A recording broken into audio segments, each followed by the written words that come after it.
In a humble village, surrounded by golden fields and ancient trees, there lived a man named Moan, a simple farmer with calloused hands and eyes that smiled even on cloudy days. He wasn't rich or influential, but he was known for something rarer, a heart that never said no to anyone in need. Every morning, before the sun even warmed the earth, Moan was already up and about, sharing bread with stray dogs, pushing carts for weary travelers, or helping elderly neighbors with tasks they could no longer do themselves. Even when his own pantry was nearly empty, he happily offered what little he had.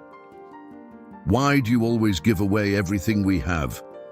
His wife, Sunita, would grumble as she watched him offer rice to a blind beggar on the road.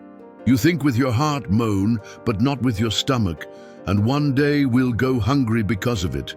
But Moan, with a calm smile, always replied, "An empty stomach is cruel, but a guilty conscience is even worse. If we alleviate someone's hunger today, the universe will take care of ours tomorrow."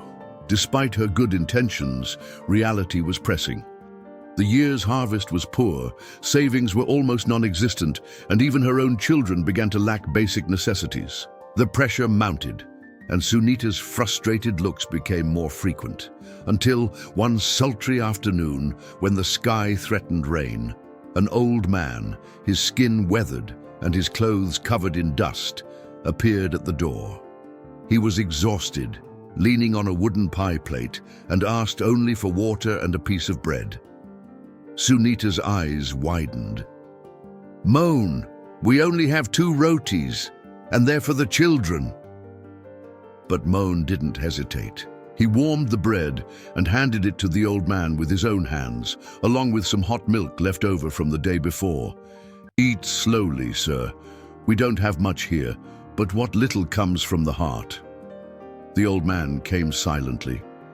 When he finished, he wiped his mouth, looked deep into Moan's eyes, and said something that would change their lives forever. "You know, I've walked through many villages. I've tested many hearts. The king gave me this." He pulled a golden bowl from his soiled robe, "to give to someone truly worthy, someone who would give not from what's left over, but from what's missing. Someone like you." Sunita, stunned, put her hand to her mouth. He groaned, astonished, staring at the bowl that reflected the glow of the setting sun. I don't understand." "This bowl," the old man explained, "is made of pure gold. But its true value lies not in the metal, but in how it reached you.